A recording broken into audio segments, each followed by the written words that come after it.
할렐루야. ITS 복음방송에 오신 모든 분들을 주님의 이름으로 환영하고 사랑합니다. 저는 메루감리교회 권오준 원로 목사입니다. 하나님 말씀 다니엘서 9장 27절의 말씀을 읽겠습니다. 그가 장차 많은 사람들과 더불어 한 일해 동안에 언약을 굳게 맺고 그가 그 일해의 절반에 제사와 예물을 금지할 것이며 또 포악하여 가증한 것이 날개를 의지하여 설 것이며 또 이미 정한 종말까지 진노가 항폐하게 하는 자에게 쏟아지리라 하였느니라. 아멘. 오늘 읽은 말씀을 통해서 7년 대환란과 천년 왕국에 대해서 말씀을 나누려고 합니다. 오늘 읽은 말씀에 보니까 한일이란 말씀이 있어요. 이 한일이란 말씀은 하루를 1년씩 계산해서 7년을 의미하는 것입니다. 민수기 14장 34절에 보면은 이스라엘 민족이 가나안 땅에 정탐꾼을 들어보냈는데 40일을 들어보냈습니다. 그래서 그것이 하루가 1년으로 계산해서 광야에 40년간 연단받게 했다는 말씀이 있습니다. 그래서 한 일에는 하루를 1년씩 계산해서 7년인데 이 7년은 인류 역사의 마지막 때에 있을 7년 대환란을 의미하는 것입니다. 특별히 오늘 다니엘의 예언은 이 역사 마지막 때에 있을 7년 대환란에 대해서 말씀을 하였습니다. 다니엘 9장 24절 말씀 보니까 네 백성아 그 거룩한 성을 위하여 이런 이래를 기한으로 정하였나니 허물이 그치며 죄가 끝나며 죄악이 용서되며 영원한 의가 드러나며 환상과 예언이 응하며 또 지극히 거룩한 이가 기름 부음을 받으리라고 하였습니다. 이 말씀도 역시 인류 역사 마지막 때에 일어날 중요한 말씀을 하시고 있습니다. 하나님께서 이런 이래로 정하셨다고 하였습니다. 이런 이래는 스룹바벨이 바벨론에서 귀환하고 성전의 기초를 놓던 때부터 시작하여서 예수님이 십자가에 못 박혀 달려 돌아가신 그때까지를 69일이라고 합니다. 그러면 한 일회가 남았지요. 이 한 일회가 남았는데 약 1900여 년 동안 이방인의 때로 뚝 떼어 놓으셨다가 마지막 예수님 재림하기 전에 7년 대환란의 한 일회를 마지막 이루신다는 말씀인 것입니다. 이 7년 대환란은 알곡과 가라지를 가려내는 것입니다. 제가 다음 기회에 두 종류의 추수라는 그러한 말씀을 드리려고 준비하고 있습니다. 하나님은 7년 대환란을 통해서 알곡이냐 가라지냐 하나님 편이냐 바벨론 세상 죄악 짐승 권세 편이냐 가려내는 작업을 하시게 될 것입니다. 7년 대환란이 마지막 때의 한 일회인데 이 7년 대환란에는 무슨 일이 일어나는지를 성경으로 찾아보려고 합니다. 첫째, 요한계시록 9장 13절로 18절 말씀에 보니까 여섯째 천사가 나팔을 불며 유브라데에서 제3차 전쟁이 일어나는 걸로 되어 있는데 그 시기는 그 연, 월, 일, 시가 정해져 있고 그랬어요. 연, 월, 일, 시가 이미 정해져 있어요. 아무도 모르지만 하나님은 섭리 가운데 정해져 있다는 것이지요. 그런가 하면은 이 유브라데강 중동에 있는데 이리로 군대가 2만만이 모인다고 했어요. 2만만이라는 것은 2억을 말합니다. 중동에 2억의 군대가 몰려든다는 것이지요. 그리고 인구의 3분의 1이 죽는다고 하였습니다. 지구의 인구를 약 75억으로 본다면 3분의 1이라면 25억 정도가 죽는다는 것입니다.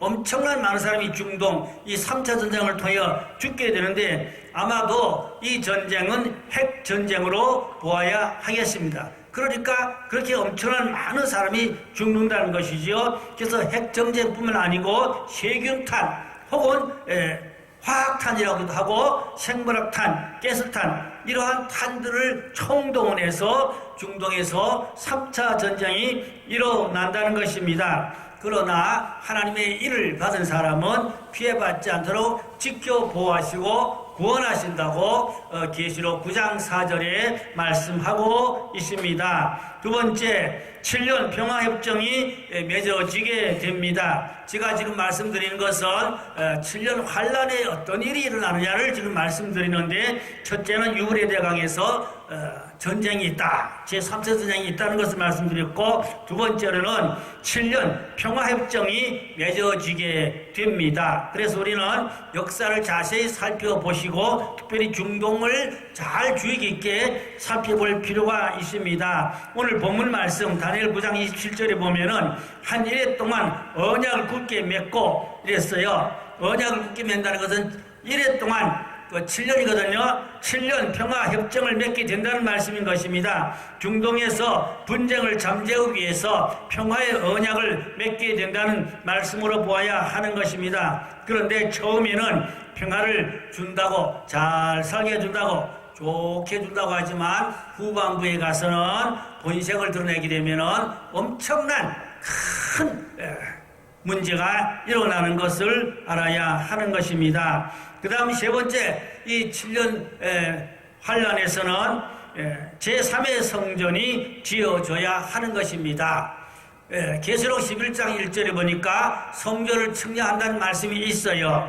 이 성전은 제3의 성전을 의미하는 것입니다. 그래서 1의 성전은 솔로몬의 성전이었고 2의 성전은 스룹바벨의 성전이라고도 하고 헤롯 성전이라고도 했습니다. 그런가 하면은 제3의 성전은 앞으로 다시 지어질 것입니다. 이미 이스라엘은 이 제3의 성전을 지을 자료가 준비가 완료되어져 있고 제상 5만 명을 선출해서 교육 훈련을 하고 있고, 붉은 송아지도 이미 유전자 변이로 만들었고 제사들을 준비를 하고 있습니다. 그래서 중동의 7년 평화협정이 맺어지면 정치적으로 종교적으로 어떠한 통합을 이루게 되면은 이제 제3의 성전은 이미 준비가 다 되어 있기 때문에 빠른 시일 안에 빨리 지어질 수 있다고 전문가들은 그렇게 보고 있습니다. 그런데 제3의 성전이 지어지게 되면은 그 안에서 뭘 하냐? 구약적인 동물 제사를 드리게 되는 것입니다. 구약적인 동물 제사를 드리게 돼요. 그러면 하나님이 기뻐하지를 않으시겠지요. 그래서 이제 세계 많은 동물 애호가들이 이렇게 죄 없는 동물들을 많이 잡아 제사를 드리는 것에 대한 불만이 높아지게 되면은 전3년반이 끝날 무렵에 이 제사를 금하게 되고 동물 제사를 지나지 않게 될 것입니다. 오늘 성경 말씀에 보면은 이제 7년 평화조약의 절반이 되면은 제사를 금한다는 말씀이 있지요. 그래서 전3년반은 동물 제사를 드리지만 이 평화협정이 파기된다고 봐야 됩니다. 3년 반 만에 파기돼요. 그래서 3년 반은 평화를 주는 척 했지만 제사가 파기되면서 이들은 짐승의 본색이 들어서 악랄하게 양의 탈을 쓴 그러한 이제 광명의 천사로서 많은 사람에게 고통을 주고 괴로움을 주는 포악하는 그러한 짐승 통치를 하게 되는데, 이것이 마지막 적그리스도의 통치라고 보아야 하는 것입니다. 특별히 그때에는 의로운 자들과 선량한 자들과 기독교인들이 핍박을 받고 혹은 순교를 많이 받게 될 것입니다. 그러나 하나님의 일을 받은 자들은 보호하고 지켜준다 하기 때문에 지금은 하나님의 일을 받을 시기인 것입니다. 그래서 휴거되는 자들에게는 이러한 엄청난 환란을 면할 수 있습니다. 계시록 3장 10절에 보면가 빌라델비아의 성도들에게는 온 천하에 임할 그 환란을 면하게 한다고 했습니다. 이것이 뭔가니까 무서운 대환란에 고통을 받지 않도록 휴거를 시켜주신다는 말씀으로 보아야 하는 것입니다. 지금은 신부단자하고 늘 깨어서 하나님의 일을 받고 늘 정결한 경건한 거룩한 삶을 살아서 다시 오실 재림의 주님을 영접하고 맞이하면은 이 엄청난 이 짐승 통치의 환란을 겪지 않고 하늘 공중으로 끌려 올라가는 그런 은혜와 축복을 받게 되는 것입니다. 이렇게 되기를 우리는 늘 깨어 준비하는 신앙생활을 하셔야 하겠습니다. 그 다음 네 번째는 또 3년 반에는 어떤 일이 있는가 하면 두 증인이 나온다 그랬습니다. 두 증인이 나와서 1260일 동안 표적과 기적을 행하며 회개의 복음을 전하게 됩니다. 많은 사람들을 회개하라고 외치게 됩니다. 입에서 불이 나오기도 하고 하늘에서 불이 내려오기도 하고, 그래서 그를 대적한 자는 다 엎드러지고 꼬꾸라지게 되는 것입니다. 그러나 이제 그 사명이 다 마쳐지면 1260일이 마감되게 되면은 능력이 나오지 않아요. 능력이 안 나와요. 그러니까 원수들에게 잡혀 죽게 됩니다. 그래서 길바닥에 시체가 뒹굴러도 사람들이 장사도 지내지 않고 발길로 차고 축제 파티라고 술을 마시고 즐거워하고 좋아할 것입니다. 그러나 3일 반 후에 이 죽었던 시체가 살아나서 하늘로 올라가게 되는 것을 보게 된다고 말씀했습니다. 요즘 주님의 재림을 예언한 분들이 많은데 주님의 재림은 성경 말씀이 이루어져야 재림됩니다. 그래서 제가 말씀드리는 것은 재림한다는 예언의 말씀에 귀를 기울이지 말고 성경이 어떻게 돌아가고 있나, 성경이 어떻게 이루어지고 있나를 자세히 보셔야 됩니다. 주님이 오시려면은 땅 끝까지 복음이 전파되어야 하고, 그리고 순교자의 수가 채워져야 하고, 그리고 7년 대환란 중동 전쟁이 있어야 하고, 그리고 제3의 성전이 지어져야 하고, 평화협정이 맺어져야 하고, 이러한 것들이 이루어져야 주님이 오신다는 것을 알아야 되는 것입니다. 하나님 말씀이 이루어져야 주님이 오시는 것입니다. 그 다음에 다섯 번째는 후 3년 반에는 짐승표를 강제적으로 다 받게 하고 통제수단으로 삼게 됩니다. 그래서 짐승표를 받지 않으면 어려움을 받게 됩니다. 매매를 할 수가 없습니다. 그래서 성도들이 대량 배교 현상이 일어나게 됩니다. 그리고 우리가 주의해야 될 것이 마지막 때에 많은 그리스도인들이 배교하게 됩니다. 왜냐니까 짐승표를 받지 않으면 매매가 안 돼요. 병원에 갈 수가 없어요. 경제활동 할 수가 없어요. 그러면 산속에 숨어 살아야 되고 어디 땅굴 속에 숨어 살아야 됩니다.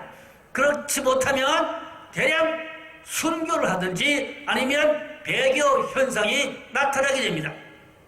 이때 하나님이 알곡과 죽종이를 가르치게 될 것입니다. 끝까지 우리는 신앙의 정절을 지키고 구원을 받는 것이 중요한 것입니다. 그래서 다니엘처럼 우리는 죽으면 죽으리다, 사자굴 속에 들어갈지라도 다니엘의 세 친구처럼 풀무불 속에 들어갈지라도 믿음을 지켜야 하는 것입니다. 우리 그리스도인들은 순교를 할지언정 절대로 짐승의 표를 받으면 안 되겠습니다. 지금 이제 짐승의 표가 무엇이냐 많은 논란이 있지만 4차 산업의 인공지능으로 세상이 지금 돌아가는데 앞으로 몇 년 지나면은 이 4차 산업 인공지능이 대중화 일반 보편화됩니다. 사람들이 편리하기 때문에 다 그것을 순리적으로 받아들이게끔 되어져 있는 시스템입니다. 그 가운데 특별히 짐승표는 절대로 받으면 안 됩니다. 무엇이 짐승표냐라는 그러한 의문도 있겠지만은 이 벨의 칩을 통해서 사람을 몸 안에 칩을 넣고 사람을 통제합니다.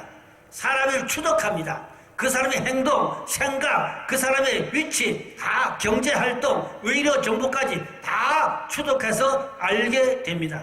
다 노출됩니다. 그래서 이것으로 사람을 통제하게 되는데, 그러게 되면 현대 문명과 슈퍼컴퓨터로 인하여 사람을 조종하게 됩니다.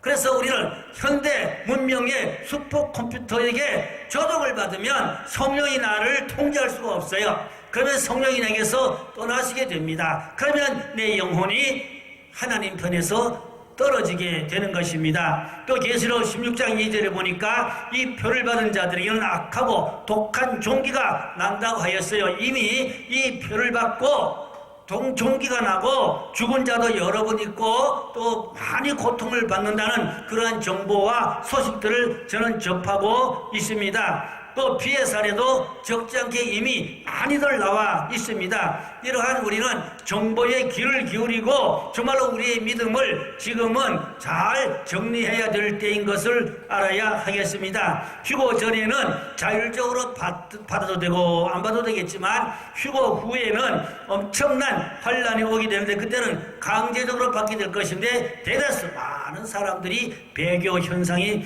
일어나게 된다는 것입니다. 그 다음 6번째, 7년 환란이 끝날 때 주님이 백마 타시고 지생자림하여서 바벨 세상을 심판하시게 됩니다. 그리고 천년왕국으로 들어가게 됩니다. 그래서 이제부터는 천년왕국에 대해서 좀 살펴보려고 합니다. 천년왕국에 대한 주장하는 학설들이 많이 각각 다릅니다. 어떤 분들은 전철연설을 주장하시고 어떤 분들은 부철연설과 혹은 무철연설을 주장하고 있습니다. 한국계는 대다수 한 70% 이상 무철연설을 주장하는 것을 제가 볼 수가 있었습니다. 그러면 무철연설이라는 것은 신약교회 시대가 이제 천년왕국 시대라고 그렇게 보는 것입니다. 다시 말하면 교회 시대가 천년왕국 시대다. 그래서 전철연설을 무시하고 또 부인하는 이러한 부류들인 것입니다. 실제적으로 주님이 재림하셔야 천년왕국이 이 땅에 이루어진다고 성경을 말씀하고 있는데 이미 천년왕국이 교회 시대 안에 이루어졌다, 되어졌다 이렇게 말하는데 신학적으로 보니까 어거스틴이 신국론이 이제 신국론을 통해서 이 무철연설을 주장하였습니다. 그 다음에 칼빈에 의해서 구체적으로 무철연설이 정립이 되었던 것입니다. 그 후에 신학자들 보니까 오리겐이나 칼바르트나 빌그램 등이 무철연설을 주장했습니다. 무철연주의는 세상을 긍정적으로 보는 것입니다. 그래서 정치와 경제, 사회와 가정, 또 교육과 미디어, 또 예술 등 세계를 변화시켜서 신국으로 만들 수 있다고 생각을 합니다. 무철연주의가 탄생한 동기는 구약 바리새파 유대인들의 메시아 신국에서 온 것입니다. 그들의 주장은 성경과 정반대라는 것을 아셔야 하겠습니다. 세상의 정치나 경제나 교육이나 과학의 힘으로 세상의 신국이 세워질 것이라고 교육을 하고 있는 것입니다. 그러나 성경은 세상 종말이 다가올수록 더욱더 타락하고 부패하고 결국은 온 세상이 바벨론 음녀에게 삼킴을 받아서 하나님을 배도하게 되고 심판의 대상으로 보는 것입니다. 무철연주의는 지상의 유토피아 신국론인 것입니다. 성경과는 맞지 않음을 알 수가 있는데 이것은 루시퍼의 신학이라고 보아야 하는 것입니다. 그 다음 9번째, 전철연설에 대해서 말씀을 찾아보려고 합니다. 구약 선지자 13분이 전철연설을 예언하였고 요한계시록의 사도 요한도 6번이나 천년왕국을 말씀했습니다. 어떤 분들은 성경 말씀을 상징으로 보시는 분들이 많으신데 일단 문자적으로 보는 것이 가장 정확하다고 보아야 합니다. 물론 상징적으로 보아야 하는 말씀들도 있습니다. 7년 대환란이 끝나는 시점에 주님이 지상 재림하셔서 바벨 세상을 심판하시게 되고 1000년 동안 지상 천국으로 주님이 만왕의 왕이 되셔서 다스리시게 되는 것입니다. 10번째로 천년왕국에 들어갈 자격을 말씀을 드리겠습니다. 첫째 부활에 참여한 자들이 천년왕국에 들어가게 됩니다. 공중으로 주님이 재림할 때에 먼저 죽었던 자들이 살아서 공중으로 올라가고 그 다음에 살아있는 자 가운데 신부로 단정한 예복을 입고 신부단장 준비된 자들이 이제 하나님의 일을 맡은 자들 가운데 들림을 받아서 공중으로 올라가게 됩니다. 그리고 7년 대환란에서 순교한 자들이 주님이 지상 재림할 때에 살아나서 천년왕국에 들어가게 되고 또 땅에서 짐승의 받지 않고 끝까지 인내하고 믿음을 지킨 자들이 연단을 받아서 천년왕국에 들어가게 되는 것입니다. 그래서 우리는 첫째 부활에 참여하는 자가 천년왕국에 들어가게 되는데 이들이 다 복 있는 자들인 것입니다. 이사야 40장 10절로 11절 말씀에 보면은 보라 주 여호와께서 장차 강한 자로 임하실 것이요 친히 그의 팔로 다스림을 것이라. 보라 상급이 그에 있고 보응이 그의 앞에 있으며 그는 목자같이 양떼를 먹이시며 어린 양을 그 팔로 품에 안으시며 젖먹이는 암컷들을 온순히 인도하시리로다 라고 하였습니다. 그래서 주님이 7년 환란 끝날 때 지생자님하여서 심판하시고 천년왕국을 이루신다는 말씀이 옳습니다. 마태복음 25장 1절로 13절을 보니까 슬기로운 5처녀와 미련한 5처녀가 있지요. 슬기로운 5처녀는 기름과 등불 준비하고 늘 깨어있다가 신랑 되신 주님을 맞이하는데 이들이 천년왕국으로 들어간 자들이고, 미련한 5처녀들은 기름 등불을 준비하지 못해서 호린자리에 들어가지 못했는데 이들은 천년왕국에 들어가지 못한 자들로 보아야 하는 것입니다. 그래서 신부단장하는 것이 이렇게 중요한 것입니다. 우리 크리스찬들은 세상의 욕심과 이 생의 자랑을 다 내려놓고 천년왕국의 안식에 들어가기를 힘쓰라고 히브리 기자는 말씀하고 있습니다. 히브리서 4장 11절에 보면은 그러므로 우리가 저 안식에 들어가기를 힘쓸지니 이는 누구든지 저 순종하지 아니하는 본에 빠지지 않게 함이라고 말씀했습니다. 또 히브리 4장 1절 말씀에도 그러므로 우리는 두려워하지 할지니 그의 안식에 들어갈 약속이 남아있을지라도 너희 중에는 혹 이르지 못할 자가 있을까 함이라고 했습니다. 크리스찬들이 세상에서 아무리 부귀영화를 다 누렸다 할지라도 첫째 벌에 곧 천년왕국에 들어가지 못하면 가장 불쌍한 영혼이 되는 것입니다. 11번째 계시록 20장 1절로 3절 말씀에 보면은 천년왕국에는 사탄이 없다고 했습니다. 사탄을 다 결박해서 무저갱에다 가두어 버렸기 때문에 천년왕국 안에는 사탄이 없어 가장 평화로운 지상 천국이 이루어지게 되는 것입니다. 무천년주의자들은 교회시대, 지금이 천년왕국 시대라는데 그러면 사탄이 왜 그렇게 발악합니까? 악한 자가 왜 그리 발악합니까? 성경전과 일치하지 않은 것을 볼 수가 있습니다. 주님이 지상재림하여서 심판하실 때에 용물 잡으니 곧 옛뱀이요 마귀요 사탄이라 잡아서 1000년 동안 결박하여 무저갱에 넣어 잠그고 그 위에 임봉하여 1000년이 차도록 다시는 만국을 미혹하지 못하게 하였는데 그 후에는 반드시 잠깐